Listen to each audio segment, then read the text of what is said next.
It's been a couple of weeks since I vlogged last inside of this classroom, and so I thought that I would bring you guys along today as I am prepping and planning for an entire month's worth of lesson plans. This is something that I started doing last year and really embracing and trying to figure out, and I think I finally got it. So I'm going to be sharing some things on just what I'm prepping, what I'm planning inside of both of my ELA classes and also for content, and then we are going to be setting up an assistant's desk back here.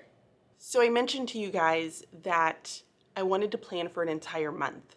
And the reason that I'm saying this, because I used to be that teacher. I used to say to myself, I can't plan for tomorrow unless I know what my kids are doing today. A really good saying that one of my partner teachers when I first came to the school started saying, and it just stuck with me. And so I was that person. I wanted to plan day by day because I thought that that's what good teachers did in order to reach the needs of their kids. But the more and more I started teaching in upper elementary, the more I started realizing I'm really killing myself here. Because let's just be honest, my standards don't ever change. The what that I have to teach, what my students are expected to do, is not ever going to change. The progression that I teach in doesn't ever change. I have to get them to understand characters and know what a character trait is before they can start identifying character traits inside of their texts. So the progression is all the same. What ends up changing is how I approach it with my students, how I scaffold that information, how I organize my lessons, how I go about and provide small group instruction and kind of pull them and pull it back and take them step by step by step. Some kids might go faster, some kids might need to go a little bit slower, and that's okay. But everything else really remains the same. So with me writing my bridging literacy units, which if you haven't checked those out, definitely go and look at them. I'm going to leave them in the description box there. I have them for 4th, 5th, and 6th grade. But since I was writing my bridging literacy units, I fell in love with the whole format and plan for what bridging literacy does. And just to give you guys a general idea, here's how it works. Each unit is focused on a writing skill. So for instance, you have a personal narrative unit, you have a creative writing unit, you have a an informational unit, an opinion unit, and then a research unit, right? So we have our big writing focus. And with each writing focus, there are going to be 4 reading standards that are accompanying that writing focus. And here's why we say that, is because reading is our way to be able to become really good writers. So we have to analyze and look at what authors are doing, and we do that by really understanding our reading skills and reading strategies. Then we can take it into our writing. So each of the reading standards that I have inside of these units are very strategically placed. The very beginning, when we're talking about personal narratives, we're working on descriptive writing, we're working on setting, we're working on setting up the situation of a story. And so that's asking and answering questions, pulling out a small moment, all of those things. Those are the reading skills that you're going to be focusing on. So with each of those 4 standards and that writing focus, it's all broken down for you. I have a very clear system for how I go about teaching reading and writing. And I'll be honest, guys, I have about an hour. I don't have a lot of time to be able to teach, and I have kids being pulled out of my classroom, so I honestly have about like 30 to 40 minutes with my kids, maybe not even that. So I need to be able to fit in a lot in a very little time. And the reason I'm able to do this is because I follow the bridging literacy method, which takes those 4 lessons, that's 4 weeks, and it breaks them down into 5 parts each week. So each week, they're gonna do these 5 things. They're gonna read a text with me, they're gonna engage in asking and answering questions, they're gonna talk about vocabulary, we're gonna have a reading skill that they're gonna get to practice, and I'm gonna model for them. We're gonna have an author's craft where we dig into it as a writer and look about how we can apply that into our own writing. And then we go into grammar, word study, and then end it with a reflection for the week. This is a great system. It's very easy, it flows naturally, and the kids really, really enjoy it. I have kids who are getting their work submitted on time. They're making connections between reading and writing. It's just a really great system. I promise you, I wouldn't be sitting here telling you that it's great if I wasn't doing it in my own classroom and seeing the benefits. So with each of those 5 days in those 4 weeks, they're going to be working over one piece of a writing. So we're going to be, brainstorming, writing, and then revising before we end up publishing at the very end of the unit. And then we have an author's party, which the kids always really enjoy. So because I have these units and I'm able to go ahead and start prepping and planning, and to be honest, because I have Schoology and I'm able to kind of pull from those lessons last year, I can really batch my work in advance. Now, granted, it was a lot of work last year to kind of get this going, but it's well worth it this year. So this year, my focus is just prepping and having everything ready so that I'm not doing it the morning of. So let me show you what I'm talking about. Welcome to my back wall. This is because I don't have any other space in this classroom. I have that bulletin board. I've got lots of windows, a little bitty bulletin board, my front wall, and lots of cabinets. So I have to, wow, dizzy. I have to use my doors to be able to hang things off of. So here's what I have done currently. And one of the things that I'm wanting to prep are going to be vocabulary words. So this is going to be the vocabulary wall.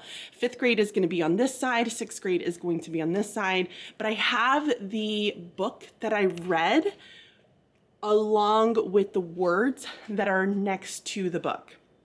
Originally, I was planning on putting them on this word wall here and just using both doors for all of the words, but I like this version better. This is something that I did in kindergarten and I really enjoyed it, of just matching the picture book with that vocabulary word. It helps the kids be able to remember where they got it from. It helps them to be able to remember what the words mean, because we have really good conversation about that. So I want to prep these so that I can have those ready to go. And then on this side, this is going to be where we have our Greek prefixes, suffixes, Latin roots, all of the things are going to go on this side of the wall. And then that way we can keep track of all of those meanings as we're going through word study and also grammar. So this is what I'm wanting to prep right now, and then also just making sure that I have some things ready to go inside of Schoology. But first, I wanted to show you guys this little beauty that came in.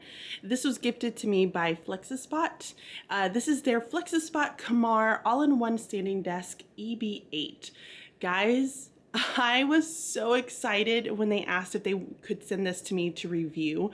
I am a big fan of standing desks, and I thought that in some way, shape, or form, even if I can't use it this year for my students, in order to be able to use it as like a standing desk, I could figure out a way to be able to utilize it in my classroom, and I have. This year is a little bit different because we can have students be pulled for small groups, which is phenomenal. Guys, I had like one of my first like real small groups yesterday, and it was such a beautiful feeling.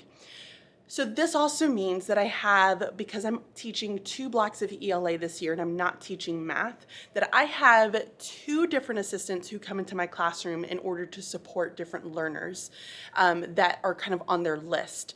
So it's a beautiful thing, and I'm so grateful and thankful for it, because those kiddos do need the additional help. And so it's nice to have that extra support inside of the classroom. What makes it difficult is that I didn't know exactly where to have them. We don't have desks out in the hallway, so I needed to figure out how to give them a space so that they can pull kids in a different spot inside of their rooms versus trying to go desk to desk to desk. That is just not ideal. And so when I got the desk, I originally wanted it for a normal-ish classroom, but this is a great assistance desk, and I am so very thankful for it. So I wanted to get a couple of things set up, and I wanted to show you guys some of the items that I'm going to put inside of the desk for when she is pulling students back here to be able to work with them one-on-one or within a really, smaller group than what I would normally pull. So what I love about the desk is that it is a standing desk. So here is what it looks like. It has the bamboo top, which I'm all about because I love the lighter colors. It's just been a huge trend that I've been eyeing up, especially on Pinterest. But it also has, which this is the best part, It has a drawer, and this is going to be where I'm going to put a couple of things for my my two ladies who come and see me throughout the day so that they can help work with students and have all the materials they need. So that's going to be in there. And then it also comes with the keypad here to be able to adjust the desk. So I can push the button and the desk goes up. I can push it down and the desk goes down. I can also program it to have it for certain numbers so that you could just push the number and the desk will automatically position itself to where it wants to go. But I also love the fact that they have USB and USB-C plugins here so that they can charge different devices. I cannot tell you how big of a saver that is because I do have students who will come to my desk or to another teacher and say, my iPad's not totally charged, and so this is really nice features so that when kids do not come to her without their iPads charged, they can charge it right there with any form of a cord. Because I don't have a lot of like plugs in the plug sockets in this room, which is very interesting to me. So I did not end up putting a ton of materials inside of the desk because I wanted to see exactly what they needed in order to kind of work. So that's going to take some time for them to figure out exactly what are the items that they absolutely have to have. So a few items that I did decide to put in there are some dry erase boards so that they can pull out and do any sort of practice. Some index cards, paper clips, sticky notes. They have an adult pen, is what I like to call it. An adult pen and also a erasable highlighter because I just absolutely love those. And of course, both of them are orange, so it's very like aesthetically pleasing. But I also ended up putting in some Pride tickets, which is our school's way for providing like rewards, like behavior rewards when we see kids doing something really, really great. And then on the very top, I added a clipboard, some dry erase markers, highlighters, and pencils, which the students can end up using some of those materials inside of that little cup. And then my plan is to put down any resources that I feel like they might need for that day. So once I'm able to go through my lessons, figure out who I want them to pull, what they're going to need, I can add those resources right there on top of the desk so that they can have a place to go and look at what they're going to be focusing on when they're inside of this classroom. So very excited about it. The other thing that I just love is that I only have 2 stools for it. But my thinking is that if they have like 3 or 4 students, I'm sure that those students wouldn't mind if they got to stand at the desk so that they can adjust it as needed and they can all kind of work and stand around the desk together. So we'll see how that ends up working out, but I'm still very excited to have that little space inside of my classroom. So thank you, Flexispot, for sending me such an amazing product.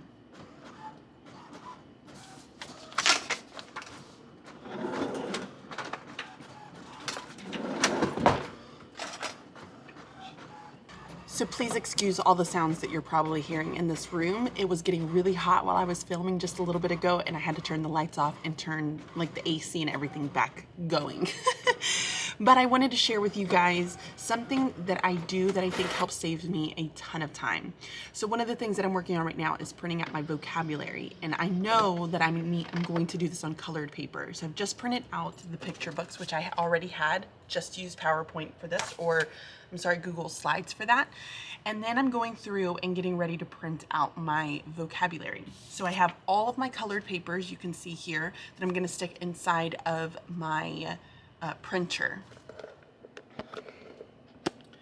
But what I did is I just started going through and looking for where I have vocabulary words. So I know that this is going to be page 99 and I wrote down page 99.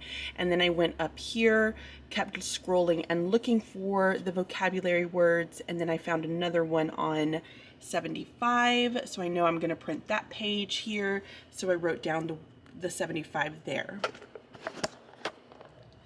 It seems like such a simple thing, but it really does cut down time when I'm trying to print things in bulk. So I'm gonna do this for 5th grade and then also for 6th grade, and that's gonna get all of my vocabulary words done for the next month. So I've been busy printing and prepping all of the different materials. And I especially enjoy the process of going through and printing it out on Astrobrite's paper because it's just so colorful and it makes my life really, really happy. But currently I wanted to share with you what the Bridging Literacy unit plans look like. And this is what really does help me to be able to prepare in so much in advance. So let me flip you guys around and show you what these lessons look like. So as I mentioned, each one has 4 different lessons for the 4 reading skills that you are going to be practicing with students, like inside of this entire unit. So this is the personal narrative unit.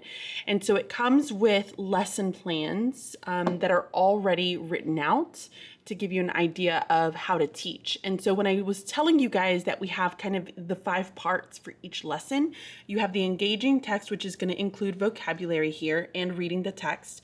You have the reading skill then, and then you have the author's craft, grammar, and then the reflection at the end of it. So what I've been doing is I'm basically going through these lesson materials and I'm locating the things that I want to go ahead and print out. I'll be honest, I don't print out everything. Typically, the majority of the times I will have this inside, well, I always have this here, the I can statements written inside of our Schoology course so that students can identify the learning targets there.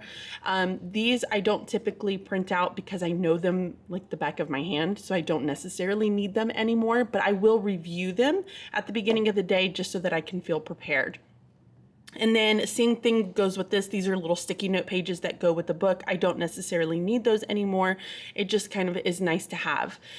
And then all of the graphic organizers I have in Schoology. So I took the time to make them into PDFs, which is also kind of given to you with the units themselves. And then that way students can just go ahead and have those. But here's what I have been working on. First, I've been working on printing the vocabulary words for every single one of my lessons for both 5th and 6th grade Unit 1. Then I have been going through, these are already ready. These are the discussion boards. All I did was just copy what was on the reflection, and then I pasted it into a discussion board within Schoology. So it's helpful to that point. I've also been adding the graphic organizers to Schoology, making sure that those are up. And then these are going to be mentor sentences, and I'm going to show you in a second what I do with those. But I've also been printing out these, which are the labels that go onto the graphic organizers. These are also for not graphic organizers, for their anchor charts. I apologize. So this is going to be the title of that anchor chart, and then these are going to be each of the pieces that the students will help me build definitions for them, and then we will keep them posted up here inside of our classroom for students to reference. So I print out all of those for every single unit. I have a checklist, which I'm going to show you guys that's a little bit different. I don't need to print these because these are in a discussion board within Schoology, so that makes it easy. And then it goes into lesson 2, and it's the exact same process over and over and over again. Now, I do like to have engaging lessons, and I will engage in different ways with collaboration, with students getting up, walking around, Socratic seminars. There's so many different ways to be able to engage students without making a huge hootenanny, which is my belief. Now, every once in a while, we will have fun activities. Like we have a mystery activity that's going to be coming up pretty soon that they're going to spend a few days on, but that's going to be after we get through this first unit. So we have a little bit of just kind of the mundane, not the boring, but it's just kind of our regular stuff that we will always do, with the engagement piece kind of added in through the collaboration, the turning and talking, the doing the gallery walks and all of those different things. The kids love those. And yeah, so I went on ahead and spent the time in getting that printed. Felt like you guys didn't need to see all that, but I want to show you what I have ready to go. So first things first, let me walk you through my process. So what I did is I sat down and I thought of all of the different items that I need to have printed out for every week. So like every week, I know I need to have a checklist, which I'm going to show you. Every week, we're going to do grammar cards. Every week, we'll have our mentor sentence, the parts of speech, types of sentences, the think marks, the vocabulary. I need to have this ready to go every single week. There might be other activities or games or something that I might do for the week. I can always touch base and do that during my planning period, but I know that I have the bulk of it done and ready to go, and I don't need to stress about it. So what I started doing is I kind of came up with my list, and you can see I have certain things checked off. I have certain things circled. So here's what it all looks like. So here are my piles. Welcome to the piles. I have all of my books already printed, so I'm going to laminate them and get them ready to post them as we start to do each of our lessons. We have the covers for, or the titles for each of the anchor charts that we're going to be creating. Again, I'm going to laminate these so that I don't have to remake them every year. Same thing with this. I'm not going to want to remake these every year. These are going to be what goes onto our anchor chart so that as we start to understand and build them, we can come up with definitions, examples, and put them onto them. So that's going to get laminated as well. Then I have all of my vocabulary words printed out, ready to go. And then I have something called think marks that I like to use with my students. They were amazing last year. This is going to be, ooh, change of color, guys. Let's go back this way. There it goes. This is going to be what the think marks look like. They were on a little ring. Obviously, these are not laminated, so I didn't give these to students, but these are my examples here. And it's just a great way for students to be able to have something to reference to help them go through a graphic organizer. Because a graphic organizer isn't going to explain every little part or help them start thinking of specific pieces. So that's what this is meant for. And this is available in my store. I'll leave a link down in the description box. So because I knew that I was going to start my think marks, I went on ahead and started printing some. So I have citing evidence, sentence starters. I went on ahead and printed out the comparing and contrasting of fictional stories, which is 5th grade. We've got plot for 5th and 6th. We've got characters. And then we've also got setting. So we have quite a few of these. These need to get laminated. It's quite a bit, but it's well worth it. So I have those ready to go. Then I have my grammar cards, which I do every week. So it's a classroom collection. And so we build collections based off of different focuses. So we might have a collection on a compound sentence, and students have to go inside of their text to be able to find a compound sentence in their independent reading books. They will write the compound sentence in, they'll tell me what text they got it from, and then they put their name there.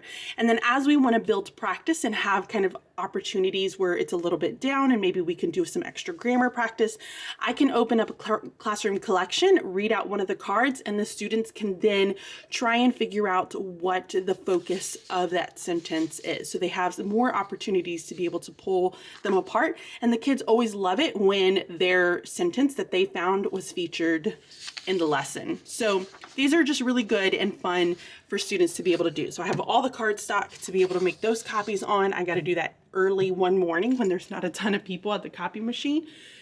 But that's really about it. So that gives me a chance to feel very, very caught up and ready to go for the next month. The other piece that I started talking about are checklists. Now, I don't use the checklists that are in the unit themselves, but if you think that these are going to be ones that are way better, just let me know and I can always add them. So this is my tracker system. I have my binder. This is where I keep my first block. This is my second block. This is my content. And these currently don't have anything inside it. No, I'm lying. This has like an answer key to Mountain Math and Target the Question so I can help students. So inside of this, I have an index card hiding students' names, but you're going to see here that I have just these little basic boxes, and I created this in Google Sheets. So I just created the table itself. I added the little boxes here inside of each of the cells. I left this blank so that I can just add in what the assignments were for that lesson. And it makes it easy for me to check things off. So I have my students' names over here. And what I will do is in the morning when I come in, I will go ahead and mark off with yellow highlighter the students who did not submit the assignment from the day before. And then as they start to complete them, I will go ahead and X them off. So you can see that this student submitted it late, this one submitted it late, this one has not submitted this assignment yet. So I can see very quickly and easily who I'm still missing what from. This child's gone on vacation, so. But here you can see I just wrote 1.1 vocabulary. We had a discussion post, that was the reflection for that. Then we had the questioning and answering graphic organizer, that was 1.2. The story brainstorm discussion, 1.3, the Q&A organizer brainstorm, that was 1.3, and so on and so forth. So I will add that every single morning, and I have one for each lesson. So I have this one for lesson 1. I have one for lesson 2. Oops, lesson 3 is right here. And then I have lesson 4 as well. So now that I have all of my checklists ready to go for every single lesson, again, I'm good to go for the entire unit. And then I only have one other step that I have to really do to feel just like I don't have to stress and worry about making sure that I have all my ducks in a row for my lessons. And that's gonna be my mentor sentence. So let me show you guys what I do for that. So I've been really embracing this whole idea of just displaying my my iPad up on to the projector, and that allows for my students from the front to the very back of my classroom to be able to see. So one of the things I've been using is Explain Everything, and it's an amazing app. It is one that you do have to purchase, but it is well worth every penny. So here's what I end up doing. So I will create a new blackboard for every single mentor sentence.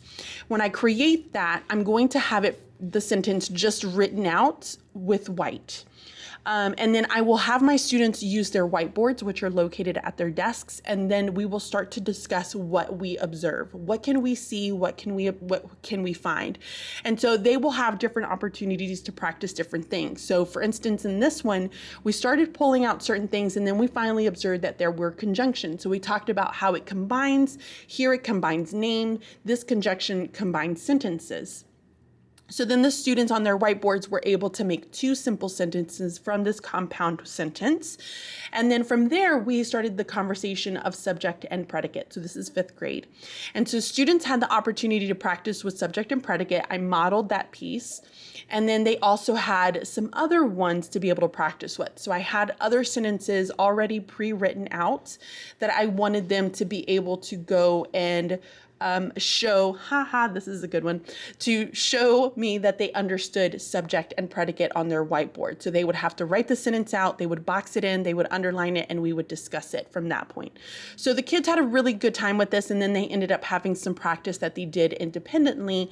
And then they will do a classroom collection on that as well. We just didn't have enough time today because there was a guidance lesson. But overall, that is basically what I end up doing. So I need to create a blackboard for every single one of them. So I'm going to start naming some of these. These need to get deleted from the previous years, but these are each going to then be named with saying, you know, Unit 1, 5th grade, Unit 1, Lesson 1.4, and so on and so forth. So that way I have it all ready to go and I don't need to worry about it. So that's just something that I can do off on the side, and I don't necessarily need to be like in the classroom to get that created, which is really helpful. So it does make for a little bit of a busier day when I'm doing things like this, where I'm trying to prep and plan for so many weeks in advance. And you're probably thinking, well, why would you want to add that stress onto you? Because I know that it's going to make me feel really good for the next 4 weeks, and I don't have to worry about it. So I might even try to push the limit just a little bit, and I'm going to attempt to get the next unit ready to go within maybe the next week or so. So then I really am far ahead. Now again, I can always stop, I can always build new lessons, but the stress of having to plan an entire week is no longer there. I can plan a day. If I have to plan a day as an added lesson, that's not a big deal. I can do that. I can find smaller activities or things to do within small group with my students. That's not a big deal. It's when I'm having to plan everything every week, all the time, that starts to stress me. And so doing something like this, while it may seem either a lot or not a lot at all, it does really, really help. So thank you guys for so much for watching this video. I'm sorry if it was a super chatty one. I assumed you guys did not want to sit there and watch me just try to print out everything. So hopefully you got a good perspective of how I am working to really batch my lessons way in advance so that I have more freedom when I go home in the afternoons with my own family. I would love for you guys to go ahead and give this video a thumbs up. It really does help me to be able to get into the eyes and ears of so many other teachers out there. It just helps my video to perform well as well. So I really am very grateful for that. Also, if you are new to this channel, subscribe. My name is Bridget Spackman. I'm a multi-age teacher in Central Pennsylvania. I love everything to do with literacy and upper elementary. So if you are someone who needs some inspiration, hopefully I can give that to you. So subscribe. And also be sure to hit that notification bell so you can get notified every time I go live or I upload a new video. So guys, thank you so much for watching this. Look at this, my classroom is looking really good. I'm so proud. All right, I am ready to go home to my kids. So I will catch you all in another video. Bye.